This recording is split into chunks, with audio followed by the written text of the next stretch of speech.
नमस्कार दोस्तों, मैं अंकुर उपाध्याय स्वागत करता हूं आप सभी का एक बार फिर से अपनी नई वीडियो में। दोस्तों, ये वीडियो निवेशकों के लिए है। अगर आप प्रॉपर इन्वेस्टर हैं तभी आपके काम की ये वीडियो है। अगर आप ट्रेडर हैं, स्पेकुलेटिव ट्रेड करते हैं, तो आई थिंक आपके लिए इस वीडियो में ज्यादा कुछ नहीं होगा। अब मैं इस वीडियो में आप सभी के साथ क्या शेयर करने जा रहा हूं, पहले मैं उसको बताना चाहूंगा।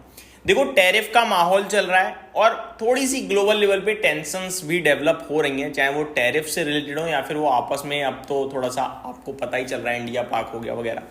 इन सब से थोड़ा हटकर अगर निवेश के मौके तलाशने की बात करें तो गिरावट में निवेश के मौके ही बनते हैं। देखो, ये पहली बार नहीं है जब भारत पाक को लेकर कुछ डेवलप हो रहा है नेगेटिव साइड पे।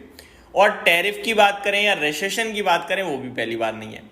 पहले भी काफी सारे हादसे हुए हैं, बाजार क्रैश हुआ है, गिरा है, टूटा है बड़ी भयंकर तरीके से, और गिरावट में अपॉर्चुनिटी ही बनी है। ये हम सभी ने देखा है अच्छे से।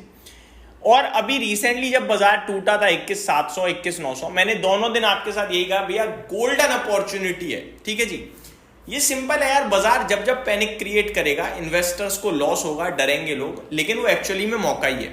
बस फर्क इतना होता है कि पैसा पहले ही लग चुका है। अब पैसा तो सबके पास लिमिटेड ही है भाई, ज्यादा पैसा है ही नहीं, तो दोबारा कैसे लगा लें, समझ रहे हो।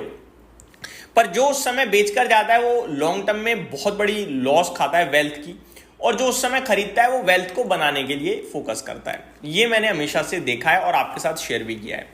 अब मैं आप सभी के साथ बात करूं अगर कि कहां पे आपको एज अ इन्वेस्टर फोकस करना चाहिए, तो अगर आप 1 साल 1.5 साल का व्यू ले रहे हो, यानी कि जो मोमेंटम में इस समय जहां पे पॉजिटिव चीजें डेवलप हो रही हैं उनके बारे में बात करें, तो वो हो सकता है आपका बैंकिंग फाइनेंशियल्स, वो हो सकता है आपका थोड़ा बहुत मतलब एफएमसीजी से रिलेटेड, या फिर आप यहां पे कंसीडर कर सकते हैं पावर स्टॉक्स को। ये 3 क्षेत्र ऐसे लग रहे हैं मुझे जो शायद आपके लिए मोमेंटम को प्ले करेंगे। 1 साल 1.5 साल मतलब 4 से 5 क्वार्टर हो सकता है ये प्ले कर जाएं।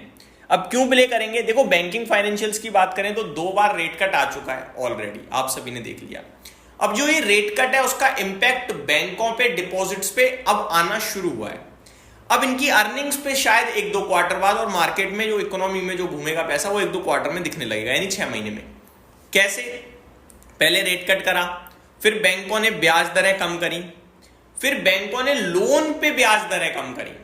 अब इससे फायदा क्या हुआ? जैसे ही बैंकों ने ब्याज कम करी लेना लोन पे, तो एनबीएफसीज को फायदा पहुंचा, उन्हें सस्ते में पैसा मिलने लगा। अब जब एनबीएफसीज पे पैसा पहुंचा तो फिर वो मार्केट में भी तेजी से पैसे को रोटेट करेंगे। तो ये धीरे धीरे साइकिल की तरीके से चलता है, एक साथ तो होगा नहीं। तो इनके लिए पॉजिटिव माहौल शुरू हो चुका है और यहां से कैरी हो सकता है। लेकिन बैंकिंग फाइनेंशियल कोई छोटा मोटा सेक्टर या छोटा मोटा क्षेत्र तो है नहीं, भारत में सबसे ज्यादा कॉन्ट्रीब्यूट करने वाला क्षेत्र है। आपको फोकस शुरू में करना है दिग्गज कंपनियों पे। अगर आप बैंक देख रहे हो तो दिग्गज कौन है मुझे बताने की जरूरत नहीं है। एचडीएफसी हो सकता है, आईसीआईसी हो सकता है, कोटक हो सकता है, ये आपके दिग्गज हैं। आप अगर थोड़ा मिड कैप की साइड जा रहे हो तो फेडरल अच्छा लगता है, ठीक है जी। लार्ज कैप में आपका एक्सिस भी ठीक ठीक ही लगता है, और इस सरकारी में जो सरकारी में वो एसबीआई दिग्गज भी है और बेहतरीन भी है, ये अच्छा लगता है, ठीक है जी। जब यहां रैली बन जाएगी या सब अच्छा हो जाएगा तो संकेत बाद में आना शुरू होंगे मिड कैप में, तब मिड कैप बैंक्स पे आ जाएंगे, ठीक है। बाकी मिड कैप में अगर इनिशियल लेवल पे अभी ध्यान देना है तो एकमात्र फेडरल मुझे पसंद आता है, बाकी वो ज्यादा समझ में नहीं आ रहा। अभी नंबर्स भी देखे हम सभी ने, उतने मजेदार नहीं लग रहे हैं अभी जो बीचे वीकेंड पे नंबर आए हैं।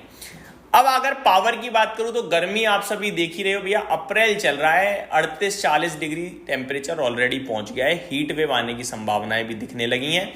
साथ ही साथ पावर की डिमांड हर साल एक दिन ऐसा होता है हाईएस्ट लेवल पे पहुंच जाती है, और जो टेम्परेचर है वो भी हाईएस्ट लेवल पे पहुंच जाता है। तो पावर में तो मुझे नहीं लगता कि आपको कोई भी दोहराए होगा कि भैया हाँ यहाँ पे कुछ कमी है। तो ये तो स्टॉक सदाबहार हो चुके हैं। गर्मी धीरे धीरे, अब सर्दियां क्या है, धीरे धीरे छोटी होती जा रही है। पहले सर्दी 5 महीने पड़ती थी, 4 महीने, फिर तो अब जहां तक 2-2.5 महीने सर्दी टोटल पड़ती है, बाकी तो गर्मी ही गर्मी है भाई साहब। या न्यूट्रल थोड़ा बहुत रहता है 2-4 महीने, बाकी गर्मी ही गर्मी है ना। क्योंकि ये क्या कर रहे हैं, हम कंस्ट्रक्शन बिल्ड करते जा रहे हैं, उसकी वजह से सब हो रहा है। तो ये हो गया आपके लिए दूसरी बात। तीसरा सेक्टर मैंने आपके साथ एक आपके साथ मैंने बैंकिंग बताया, बैंकिंग फाइनेंशियल्स, एक मैंने पावर बताया, और तीसरा है एफएमसीजी। क्योंकि आईएमडी कह रहा है कि मॉनसून सामान्य से थोड़ा अच्छा रह सकता है, तो शायद एफएमसीजी कंपनियां पॉजिटिव कर सकें, और एफएमसीजी में गिरावट भी बहुत हो चुकी है। तो ये आपको क्या कर रहे हैं, रिस्क रिवॉर्ड फेवर में आ रहा है आपका, ठीक है। अब अगर आप एफएमसीजी में जा रहे हो तो मेरे हिसाब से कुछ तो ऐसी हैं जो सदाबहार हैं। सदाबहार इन द मीन बेवरेजेस में वरुण बेवरेजेस हो गया आपका, ये स्टॉक तो सदाबहार ही लगता है। गर्मी ऊपर से आ रही है, गर्मी में कोल्ड ड्रिंक्स की डिमांड तो ऑटोमेटिकली बढ़ी जाती है, तो वरुण बेवरेजेस हो गया। अब ये कितना गिरा हुआ है ये आप चेक कर लीजिएगा, 65 के पीई पे है, तो कोई ज्यादा नीचे तो नहीं है ये। अभी थोड़ा और करेक्ट हो जाए तो बहुत अच्छी बात है। अभी रिसेंटली ये स्टॉक टूटा था 448 तक, वो गोल्डन अपॉर्चुनिटी टाइप क्रिएट होगी। बाकी टेक्निकल्स अभी वीक ही हैं, पॉसिबिलिटीज है कि गिर जाए स्टॉक और 430 440 दोबारा आपको देखने को मिले। अगर आता है तो अच्छा होगा, मतलब 65 के पीई पे 40 के पीई पे मिल जाए तो भैया बहुत ही शानदार, ठीक। बाकी अगर आप डाबर देख लो, नेस्ले देख लो, हिंदुस्तान यूनिलीवर देख लो, ब्रिटानिया देख लो, ये क्या है कि सदाबहार शेयर्स हैं, बट इनमें रिटर्न्स के ऊपर नीचे होते रहेंगी चीज़ें, तो वहाँ पे आप अभी ध्यान दीजिएगा कि भैया जल्दी पैसा बनेगा नहीं बनेगा कह नहीं सकते, लेकिन हाँ कंपनियां बेहतरीन है, ठीक है जी। एक ये हो गया। एक फार्मा है, बट वो मेरे को एक तरीके से एफएमसीजी टाइप लगती है, पूरा का पूरा भारत में बिजनेस है, और वो है मैनकाइंड फार्मा, ठीक है। भारत से रिलेटेड सारा बिजनेस है, 97% से ज़्यादा बिजनेस इंडिया से आता है, और जो उनके प्रोडक्ट्स हैं वो ऐसे हैं जो आप मतलब यूज है, आप समझ रहे हो ना बात को।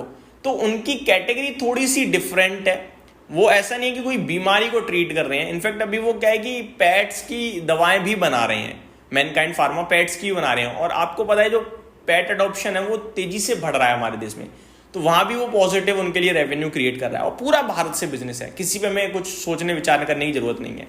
तो वो एक केस हो गया, ठीक है जी। ये कुछ स्टॉक्स हैं जो एफएमसीजी से मेरे को पसंद आते हैं। बाकी मैनकाइंड फार्मा मुझे भी अच्छे से पता है कि ये फार्मा है, वो नाम में ही फार्मा आ रहा है, बट उसका जो बिजनेस टाइप है ना, उसको वैल्यूएशन में भी एफएमसीजी वाले ही मिलते हैं, आप ध्यान देंगे तो ये हो गया आपके लिए मेरी तरफ से कि भैया कहाँ पे आप ध्यान दे सकते हो। अगर आप इक्विटी मार्केट पे ट्रस्ट नहीं कर रहे हो, वॉलेटिलिटी नहीं झेल पा रहे हो, तो फिर आपको ध्यान देना चाहिए ईटीएफ पे। निफ्टी का, स्मॉल कैप का और निफ्टी नेक्स्ट 50 का 3 ईटीएफ, दैट्स इट। किसी सेक्टर में नहीं जाना हमें। अगर आप ईटीएफ खरीदने में भी मतलब नहीं यार मैं नहीं, अपने हाथ में पैसा रख के लगाना ही नहीं चाहता, तो म्यूचुअल फंड में मैं आपके साथ 2 फंड शेयर करना चाहूंगा।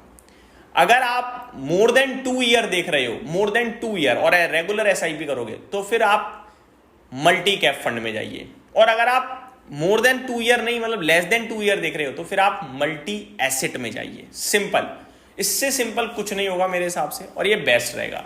तो ये ऐसे निवेश के मौके तलाशते रहें, रेगुलर बेसिस पे निवेश करें, और वेल्थ जनरेट के बारे में सोचें लंबी अवधि में।